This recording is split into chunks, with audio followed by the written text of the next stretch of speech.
स्वागत है आप सभी का। आप देख रहे हैं एलकेबी न्यूज और मैं आप सबके साथ परवेज पवार। चैनल अगर अभी तक सब्सक्राइब नहीं किया तो चैनल को सब्सक्राइब कर ले। वीडियो फेसबुक पेज पर देख रहे हैं तो हमारा फेसबुक पेज भी फॉलो करें। आगामी लोकसभा चुनाव को लेकर विपक्षी गठबंधन में अब सपा राष्ट्रीय लोकदल के साथ कांग्रेस का हाथ भी रहेगा। सपा सुप्रीमो अखिलेश यादव ने सोशल मीडिया के माध्यम से जानकारी देते हुए बताया कि 11 लोकसभा सीटों पर सपा और कांग्रेस में सहमति बन गई है, यानी अच्छी खासी। उन्होंने बताया कि दोनों दलों के बीच अच्छी मुलाकात इन सीटों को लेकर हुई। हालांकि विश्वसनीय सूत्रों की माने तो कांग्रेस 16 सीटों पर दावेदारी कर रही है। कांग्रेस ऐसी सीटें जहां वह 2019 के लोकसभा चुनाव में या तो जीती है या दूसरे स्थान पर रही है या तीसरे स्थान पर रहकर भी उसने 1 लाख से अधिक वोट हासिल किए हैं, उन सीटों पर दावेदारी कर रही है। हालांकि जब 2019 का लोकसभा चुनाव हुआ तो सपा, राष्ट्रीय लोकदल और बसपा का गठबंधन था और इस प्रदेश भर में अधिकतर सीटों पर कांग्रेस ही तीसरे स्थान पर रही, लेकिन कुछ सीटें ऐसी हैं जहां कांग्रेस ने तीसरे नंबर पर रहते हुए भी 1 लाख से अधिक वोट लिए हैं। उन सीटों पर अब दावेदारी जो कांग्रेस है वो कर रही है। रायबरेली और अमेठी कांग्रेस की प्रभावशाली सीट हैं और गांधी परिवार का वर्चस्व इन सीटों पर है और गांधी परिवार के सदस्य इन लोकसभा सीटों से सांसद रहे हैं। इसके अलावा वाराणसी लोकसभा सीट से कांग्रेस के प्रदेश अध्यक्ष अजय राय जो है वो चुनाव लड़ सकते हैं। उनके लिए भी वाराणसी लोकसभा सीट पर कांग्रेस की मांग है और कांग्रेस वाराणसी लोकसभा सीट पर भी अपने दावेदारी कर रहे हैं। हालांकि इसके अलावा फतेहपुर सीकरी, जहां से राज बब्बर 2019 के लोकसभा चुनाव में कांग्रेस के टिकट पर चुनाव लड़े थे और दूसरे स्थान पर रहे थे, इस सीट पर भी कांग्रेस की दावेदारी है। कानपुर सीट पर भी कांग्रेस की अच्छी खासी स्थिति रही थी और 2019 के लोकसभा चुनाव में कांग्रेस के श्री प्रकाश जायसवाल दूसरे स्थान पर रहे थे। इसके अलावा अमरोहा सीट भी कांग्रेस दावेदारी कर रही है। कांग्रेस चाह रही कि अमरोहा लोकसभा सीट भी जो है वो कांग्रेस को मिले, क्योंकि बसपा के टिकट पर सपा और बसपा के गठबंधन में कुंवर दानिश अली वहां से सांसद चुने गए थे और वह बीते दिनों राहुल गांधी के साथ देखे गए। चर्चा है कि कांग्रेस उनके लिए यह सीट मांग रही है और कुंवर दानिश अली कांग्रेस के टिकट पर अमरोहा लोकसभा सीट से चुनाव लड़ सकते हैं।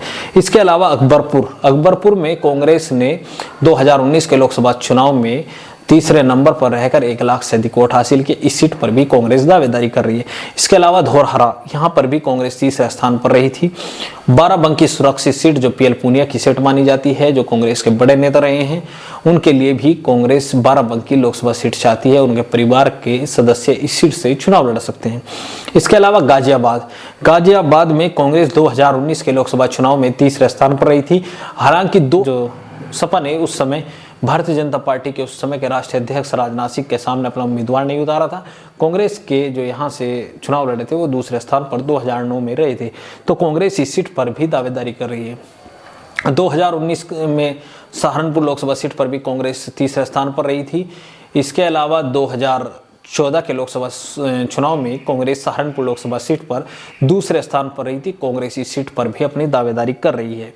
इसके अलावा जो सीटें हैं हमीरपुर, यहाँ पर भी कांग्रेस अपनी दावेदारी कर रही है। कुशीनगर, संत कबीर नगर और लखनऊ, इन सीटों पर कांग्रेस अपनी दावेदारी कर रही है। लखनऊ सीट की माने तो लखनऊ सीट पर समाजवादी पार्टी ने अपने उम्मीदवार का भी ऐलान कर दिया है, लेकिन विश्वसनीय सूत्रों की माने तो समाजवादी पार्टी और कांग्रेस गठबंधन के लिए 11 सीटें जो फाइनल हुई हैं, उन सीटों की सूची भी है, हम आपको बता देते हैं जो हमें जानकारी सूत्रों से मिली है।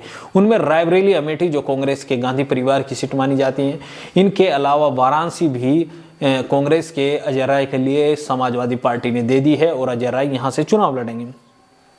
इसके अलावा बाराबंकी भी कांग्रेस के खाते में बताई जा रही है। जैसे हम आपको पूर्व में बता चुके हैं, कांग्रेस के बड़े नेता पीएल पूनिया इस सीट से चुनाव लड़ते रहे हैं। इसके अलावा फर्रुखाबाद सलमान खुर्शीद का संसदीय क्षेत्र है। सलमान खुर्शीद भी बड़े नेता कांग्रेस के माने जाते हैं, तो यह भी सीट कांग्रेस के खाते में बताई जा रही है, जिन पर सपा और कांग्रेस के नेताओं की सहमति हो चुकी है। फतेहपुर सीकरी, यह राज बब्बर का संसदीय क्षेत्र है और 2019 में इस सीट पर दूसरे स्थान पर कांग्रेस रही थी, तो यहाँ से भी दावेदारी कांग्रेस की मजबूत है। बुलंदशहर सुरक्षित सीट है, यहाँ यह भी तय है कि यह भी कांग्रेस के खाते में जाएगी। झांसी, बांसगांव और महाराजगंज, यह 11 सीटें सपा और कांग्रेस की इन सीटों पर सहमति बन गई है। हालांकि सहारनपुर समेत 5 अन्य लोकसभा सीटों पर भी कांग्रेस की दावेदारी है। विश्वसनीय सूत्रों की माने तो सपा में सहारनपुर लोकसभा सीट पर जो सांसद हैं हाजी फजलुर रहमान, उनके जाने की चर्चाएं है। यानी बसपा से कुंवर अली कांग्रेस में जाएंगे तो हाजी फजलुर रहमान के सपा में शामिल होने की चर्चाएं हैं। और चर्चा है कि हाजी फजलुर रहमान समाजवादी पार्टी के टिकट पर सहारनपुर लोकसभा सीट से चुनाव लड़ सकते हैं। हालांकि कांग्रेस की दावेदारी भी इमरान मसूद के लिए यहाँ मजबूत है। हो सकता है कि कांग्रेस के टिकट पर इमरान मसूद विपक्षी गठबंधन के उम्मीदवार हों, और इस संभावनाओं को भी नकारा नहीं जा सकता कि सपा के टिकट पर हाजी फजलुर रहमान विपक्षी गठबंधन के उम्मीदवार के रूप में 2024 का लोकसभा चुनाव सहारनपुर लोकसभा सीट से लड़े। इस बात को भी नकारा नहीं जा सकता। विपक्षी गठबंधन उत्तर प्रदेश में कितना प्रभावशाली होगा, यह तो नतीजे बताएंगे। आप भी अपनी राय कमेंट बॉक्स में दे सकते हैं। चैनल अगर आपने अभी तक सब्सक्राइब नहीं किया तो चैनल को सब्सक्राइब कर लें। वीडियो फेसबुक पेज पर देख रहे हैं तो हमारा फेसबुक पेज भी